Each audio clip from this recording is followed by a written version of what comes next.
Greetings. Hello. All right. So first of all, this is a celebration that my internet is back on.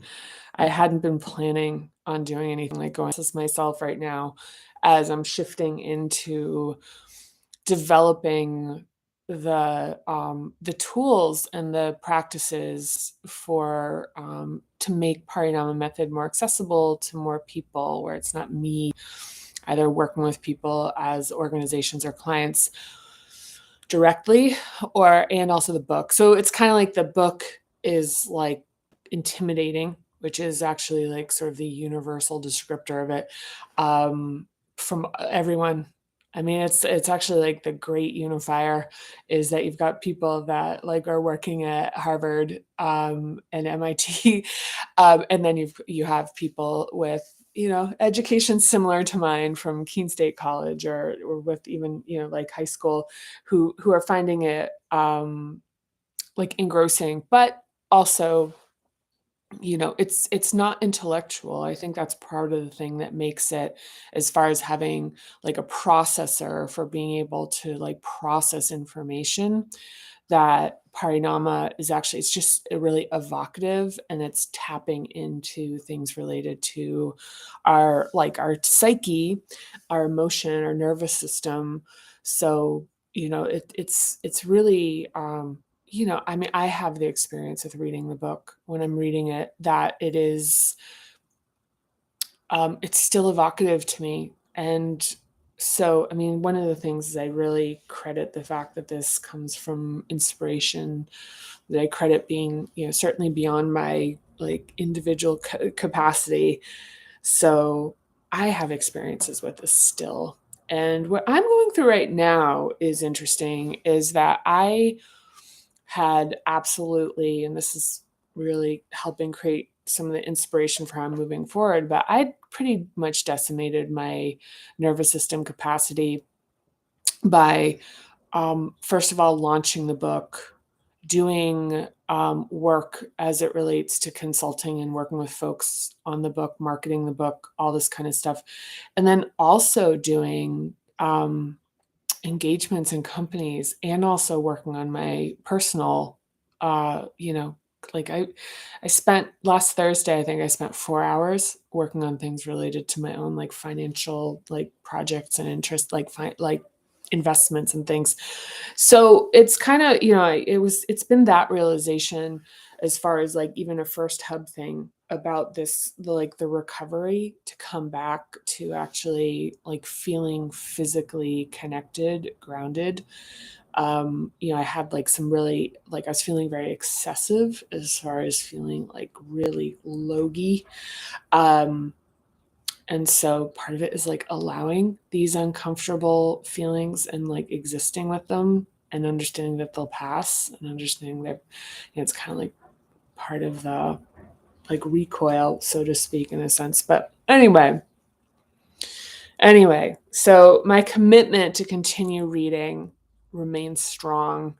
And it's hard. It's hard to read this book. But here we go. We're going to do it. We're going to do it. And so today, for today's installment, we will be reading from page 76 in the book, for those of you following along. And we're going to start with grounding. So, like one of the things I want to say is that like I have this tendency to talk about the topic, and then I'm reading it and I'm like, oh, it's much more succinctly stated in the writing. So maybe I'll do it backwards. Maybe I'll read it and I'll add in any color commentary. One thing, I've done some Facebook lives, and the thing with those is, since there isn't really a structure, like I just tried doing one and it was just like not working for me, because it was just like talking without having like actually an activity to do. And right now with what I'm working on, it's not really like the right place, because there's a lot just going on, as far as the work that I'm doing with people and what I'm learning as far as like how to develop this stuff, that it was kind of like I don't know, it just like the flow isn't there. But this hopefully is provides us some um like I don't know, like an activity that we can do together. So let's do this. Okay. So grounding. Oh, I'm definitely have something to say about this. I can already tell. Okay. So sometimes oof, sometimes you may find yourself feeling mentally and emotionally frayed at the edges. Concentration is difficult, resentments arise easily, and assuming negative intent in others becomes reflexive and combined with a general low-key impatience of people. This fussiness can happen when we've been working too much, not eating well, not caring for our health, and or exposed to people and societal factors that diminish our dignity. It can make it hard to connect with ourselves and cause tension in our relationships, especially when they're also struggling. Fussiness comes from disconnection to ourselves, and although it can be supported by connecting with other people, the natural world has a unique capacity to absorb and restore equilibrium in the body. Yeah. By the way, this is all like the thing about grounding and a lot of the restoration and the practices that I put forward here in Parinama method is that well they have a it's kind of like with the new age stuff which is like speaking in really obtuse terms like energy and like trusting things. The thing about like this, which is, fine. It's not. Um, I was really mindful in the creation with Parinama method is to use things that had um, been validated through science and yeah, validated through science. Not to say the things that aren't valid, but it was important. And also practices that were um like practices that were I don't know, like, you know, millennia old disciplines such as, the K1, the acupressure point that we'll talk about in a second. So, okay. So when I was about to so what I am about to describe will require a leap of faith for some folks because it's simultaneously simple and a little weird. It's the practice of grounding and spending time in nature. Simply bringing attention to keeping the soles of your feet on the ground can be a game changer. But for the premium experience, take off your shoes and socks and stand barefoot on the ground. Direct contact with nothing between you and the earthen surface. Unlocking your knees with a slight bend is essential. Locking can act like a circuit breaker, cutting off the connection to the rest of the body. Unclench your bum also increases the benefit. When you're feeling disconnected, you can use grounding to rehumanize yourself, or you can use it to get a second wind if you need to get more work done. Grounding restores connection with the natural environment as it absorbs excess charge and synchronizes with your body. The process is passive. Just stand on the ground, unlock your knees, and let it happen. Notice the solidity and consistency of the earth and extend the feeling to the sense of being held and supported by something that's always there for you. When there's a disconnection with the body, the first step is to notice how to feel without minimizing or downplaying it. Rather than seeing spikes in agitation and combative thoughts as moral shortcomings, view the fussiness as needs to be met and take responsibility and support yourself. When you have needs, attend to them with care instead of turning them into negative narratives. Consider this layer of your psyche an infant requiring adoration, loving attention, and responsiveness. Assume positive intent with yourself as you return to the nature of your first hub innocent, reflexive, and new. This is the nature within yourself that you're returning to with patience and understanding. It's unreasonable to expect a fretting baby to be anything than what it is. And what it needs is soothing and comfort, not fixing. An important note for those of you who are inclined to nurture others: nurture and rest are not restorative for you when you are providing them for others. Caring for your own needs to ground and be nurtured is essential, especially when you're attending to the needs of others. Again, I discuss altruism in the fourth hub, but for our purposes now, remember that self nurturing and conscious reclamation are forms of altruism for a part of ourself that needs to be embraced and held. Mm,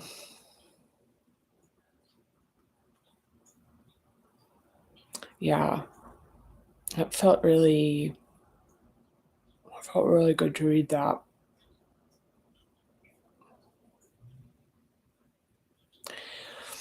Yeah, when I was writing the book, and one thing that I've been reconciling a lot personally in the last few weeks especially has been the impact of writing this book on me and what it took.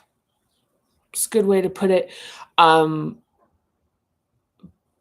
it demanded a lot in its existence. And completely surrendered myself to this process in a way that is, depending on the audience, I speak about like either sort of very succinctly or freely, but the process of creating this demanded everything from me, and I gave it. And so now, as I'm coming out of this period of like releasing the book, finishing up projects, and switching gears into this new world of creating like what I call the book, as I say, like this is the textbook. Now I have to build the school. Building the school, and there's a point of like inflection right now where I'm molting in a sense. I'm like shedding something, um, and it's hard. It's a hard thing to go through, but the thing is, even just reading this with the grounding, when I was writing the book, there's a point where I felt so twanged, like I was like boing, like, and it was really subtle. It wasn't intense, but it just was this feeling of just being like like the analogy I use is like a plucked guitar string that's like everywhere and nowhere, and I felt really, um, yeah, like just very like twanged, like I don't know.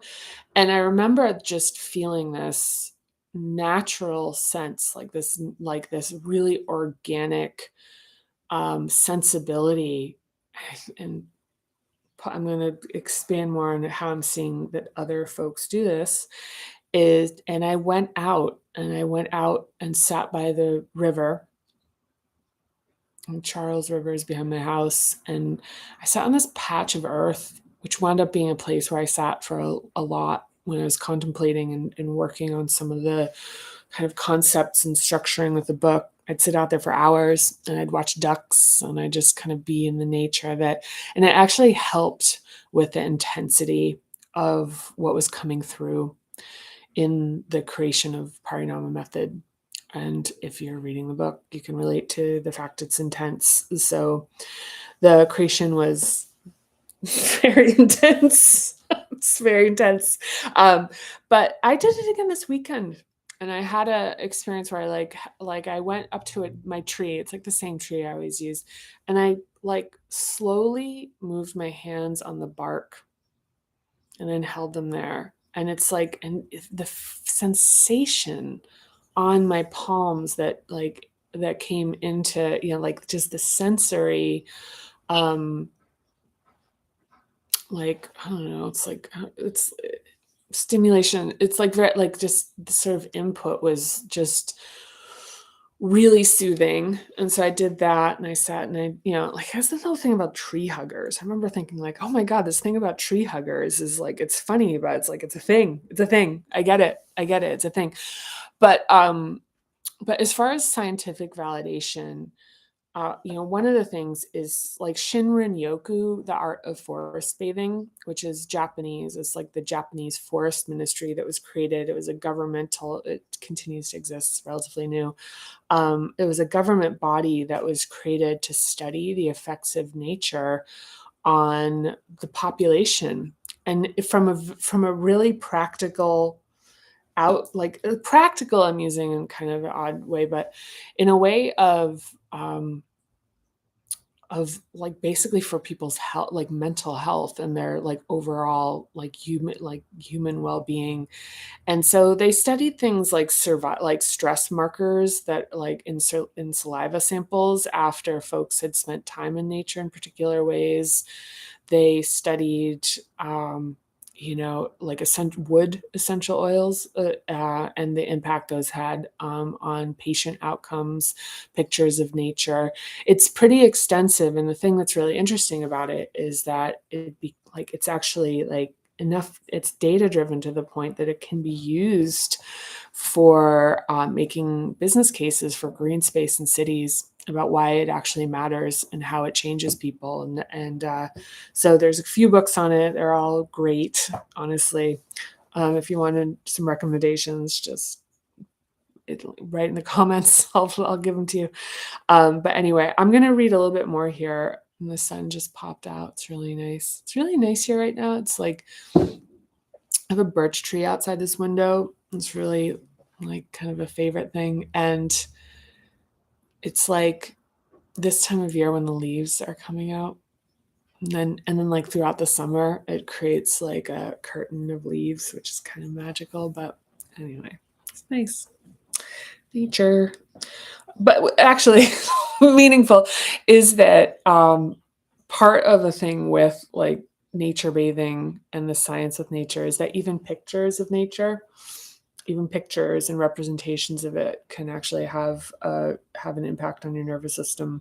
So like your screensaver in your phone, pictures in your house, even if you've like crystal and plants and stuff like that's has some of this equalizing and regulating impact. So okay, all right, so here's this guy. Bloop. It's a foot. You've got one, probably two, maybe none, I don't know people who have them. So grounded squat using K1. So located on the soles of our feet are the K1 acupressure points. Between the ball of your foot associated with the big toe and the ball of your second toe, you'll find a connection point that is like the prong of an electrical plug. Notice the difference when you press into the ground with the K1 area versus pushing down indiscriminately onto the entire foot. To maximize the connection, remember to unlock your knees so they're just slightly bent, relax your lower back, and unclench your bum. So place your feet a little wider than hip distance apart if you're sitting. And what actually, one of the things that just popped up was that for folks who are have like paralysis in their lower extremities, in their feet, knees, and even lower body, one of the things that we're looking at, and for folks that I've worked with on this, is that it's finding that where the stability exists in your physical sense. So if that is in your bum, it's actually, what if you are in a chair, it's finding like where that place is. So even right now, because I'm sitting, imagine you are too, is like we're planting our feet on the ground, but also bringing attention to the bum on the seat and just like noticing like how that rests, if it's even, and it's like just the physical sensation of it. And so it's like bringing our attention into the bottoms of our feet. So it's place your feet hip distance, a little wider than hip distance apart. And so, oh yeah, this is a grounding squat. So maybe I should be doing the squat here. I'm going to talk it through. So squat by lowering your bum into a seated position with your toes visible in front of your knees. Am I supposed to stand up and do this? Okay, probably. Okay, I'll do it as we read. Okay, hi. Okay, so you're going to keep one of the things you're doing is you're keeping your back up. So you're staying like you're seated in a chair. So with your knees bent, so keep your back upright like you're seated in a chair. So dip down until shaking occurs, allowing the shaking for 2 full breaths on the inhale and exhale. So we're going to go in. Gotta find, here it is.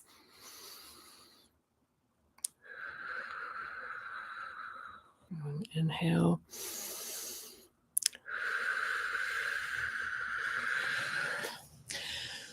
Now stand for 1 full breath. So I'll kind of just go back to seated. It's a bad demonstration, I think, but it's as good as what's available right now. So stand for 1 full breath and then squat back down. I can even kind of do it here. Find the shaking. For 2 full breaths. And then come back to standing and take note of which muscles engage and if and where there was tightness or discomfort. So maybe like in the knees, the quads, feet, calves, like just where there was like, it felt tense, even if there was pain, could be in the lower back. So, yeah. So I'm going to read that again. So take note of which muscles engage and if and where there was tightness or discomfort. So next, bring your attention to the K1. Boop. And push them into the ground. So if we're just sitting here, just like bring attention to them and push, just specifically emphasize like every other part of your foot. Like imagine if you could just pin those parts down without any other part pressing into the earth. And come, so drop back into the squat. I'm gonna do this. This one's fun. So drop back into the squat with the K1. And it's very interesting to notice that you can go lower. Okay, or maybe you can't. I don't know. It's usually people can, but everybody's a little different. Okay. Drop back into the squat and notice the difference for 3 full breaths. Does this require more or less effort? Come back to standing and take a moment to notice any difference when grounding with the K1. Now, the reason for this exercise, I mean, there's, the things that doing a squat for some people is challenging, but just for, what I want to emphasize is what this is the intention of this is to find the K1 and find your relationship with it. So to understand now when you're standing, that you're kind of looking for this integrity in terms of your connection with the earth, and that it gives you more stability as a direct experience. So it's like, so realizing like how much work we're doing when we're actually squatting with the musculature and we don't have the kind of alignment and balance done. Using the K1 finds stability, and that same stability is like accessing it just in standing. Accessing it in standing, releasing the knees, releasing the butt, and then feeling that, like how that actually starts to create kind of more of a flow and more of composure. Kind of, I look at this as similar to the bandhas, if you're familiar with yoga, which is like a lock that actually creates this kind of integrity that becomes almost a substitute for like brute strength. So K1 is kind of like the bandha of the feet, I guess. Like we'll call it that. Yeah. It's really good. If you want a copy of this, like the thing is if you want this in writing, like it's in the book, obviously, but if you don't have the book, this is something you'd like. I want to make sure you can have it. So let me know. Okay. So I'm going to wrap this up. We're on page 77, lucky 77, nature. So spending time outside with your senses immersed in the sight, sounds, smells, and sensations of the natural world will shift how you feel, even if it's only for 5 minutes.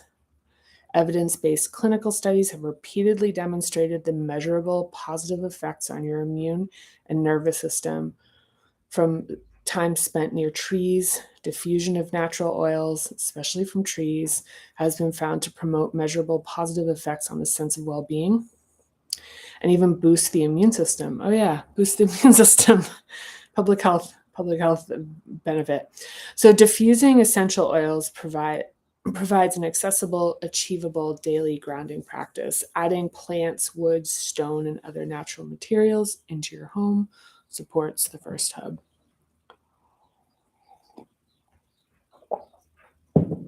Yeah, that's fun.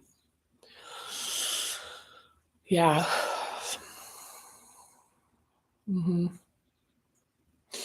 Yeah, I'm just processing that right now.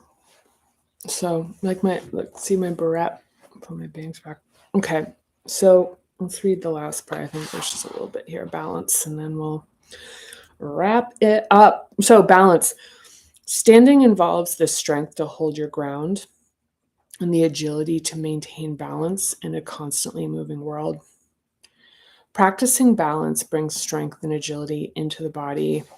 Activities like bar, Pilates, and yoga involve strengthening stability, but you can practice it simply by standing on a single foot, then alternating to the other.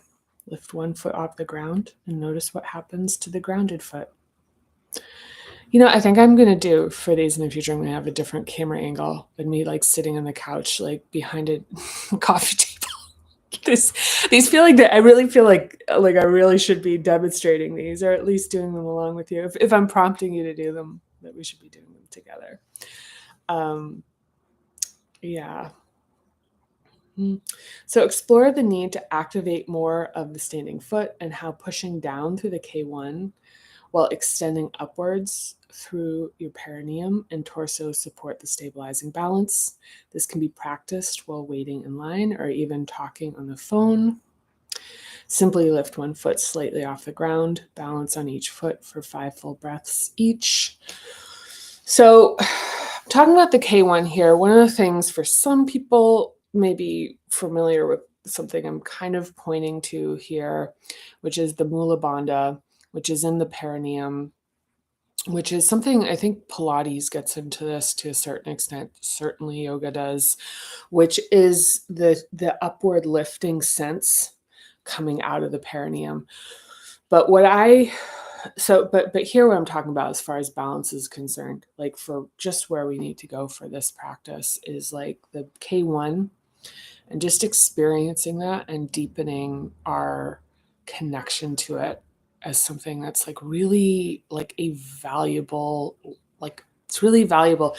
I mean, one thing for me in my practice with this that really changed things in ways that were just extraordinary was understanding that and once you see it, you can't unsee it. Is that how common it is to not have your feet planted on the earth, like feet up on a chair, cross leg, even feet on the side, on the parameters of the side, or on the tippy toes, even when seated. So it's kind of like they're like in kind of like high heel kind of formation.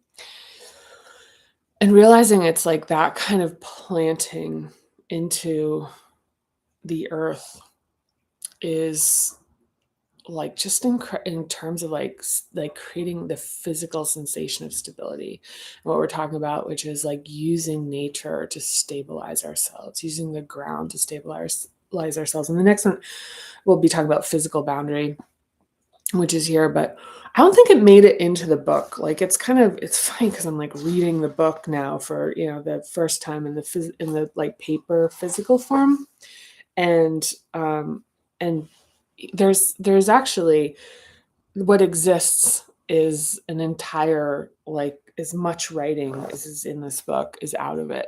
And one of the anecdotes, and this came from a consultation that I did when I, like, at the very beginning of writing this book. So I don't think it's in here. I mean, maybe it's in the last couple of pages, and once again, I'll talk about it before I read it. But I had a meeting with like late 20s man who came from a very established, affluent family. And they'd set up the meeting with me. I guess it doesn't really matter. His family had asked me to meet with him for some professional guidance about a decision he was making. And the thing that stood out to me, because I was just in the beginning of kind of the formulation of like what became this first hub chapter, was that I noticed how solid he was. Like, it's like how, like, he sat with like really evenly. He didn't shift around a lot. Like, he had this and he's just like very unassuming person by all accounts. But I noticed that his sitting, like how absolutely grounded he was, and that his composure arose from this like very settled physical state that he had. And it's interesting because once we get up to the third hub, we see how this is about, like, this really is also a reflection of personal power. And even the visible cues that people will be like responding to come from this, but that power, like really, like without the strong sense of ground, that is, it's like it's like, and I just loved it. Like, I remember just being like, wow, this is really great. Like, watching him like really exemplify this. And I think one of the things that, I sort of created as far as like a narrative for this, was that related to the conversation we were having, is that this was a person that, unlike a lot of the conversations I have with people about career changes and being interested in like jumping into different like sectors and tech and stuff, is there is a nervousness, like, at the core, about the financial risk, the risk to their physical and financial stability. And so there's actually like sort of like a physical manifestation of that, how they're showing up. And so um yeah, it was interesting to see somebody that was making a decision that was going to affect their livelihood, that was not being activated in their first hub, like, at all. Or at least, yeah, or that's kind of was my thing with this. So thank you. I really enjoyed this. Yeah, I really enjoyed this celebration for having like full internet back. I think I did a couple of these off using my, or I did some stuff off my phone hotspot, and I don't think it worked that great. But on the sort of like on the roadmap is I'm going to be working on editing. So making some better videos in this like kind of other channel of the Parinama channel, which is like having themes and things that are actionable and making those a lot more succinct and usable. Because right now they're really like freeform, unedited. So it's like sort of shorter versions in this on a particular topic. So some great feedback I've gotten on that. And I think the less is more is really key on building that stuff out. So I'm excited for that. The other thing is developing some course modules and some workbooks, and like putting some more thought into who I'm really working and creating these for, and who really wants them. And yeah, and so to that point, I really welcome any thoughts on what could be useful and valuable in supporting this process. I will say right now is extraordinary, and I'm so privileged to be able to receive the like people like sharing their experiences with this, and hearing all different types of impacts, from professional to personal to things that have to do with like children, things that have to do with like negotiating more effectively, things to taking bigger risks, building things, creating projects, finding more peace, finding more comfort, feeling a lot like a better relationship with oneself, like back to the assumption of positive intent. And I mean, the list goes on, and it is an absolute honor to be able to hear from folks about what they're experiencing. So, again, I guess I probably should have said this earlier, because if you're still here, God bless you. I love you forever. But please, please like, comments, share, subscribe, all of the above. One of the important things with this is going to be figuring out the audience and growing it so we can do this together. Because one thing that has really been consistent is how much people want to know that others are going through this with them too. And to what extent they want to interact with people is varied. But I think the thing is that what I'm seeing is the impact people are having. I'm seeing people coming to like, or at least I'm hearing, and people are expressing their experience with this and what it's meaning to them and what's happening. And I think but I'm really in the position where I can't really be sharing these stories because they are personal, and I do take it very seriously. This is an individual's experience, not to be exploited. But the side to that I think is beneficial for people is to know that this is a shared experience, that you are not alone in this. This was something that's been happening for years, that people I've been working with have been saying, I wish more people cared about this. And I'm like, they do. But it's just right now the forum for where this can be expressed, is like the creation of that is the thing that needs to happen. So anyway, again, thank you. And Mira, you know it. I'm always shouting you out.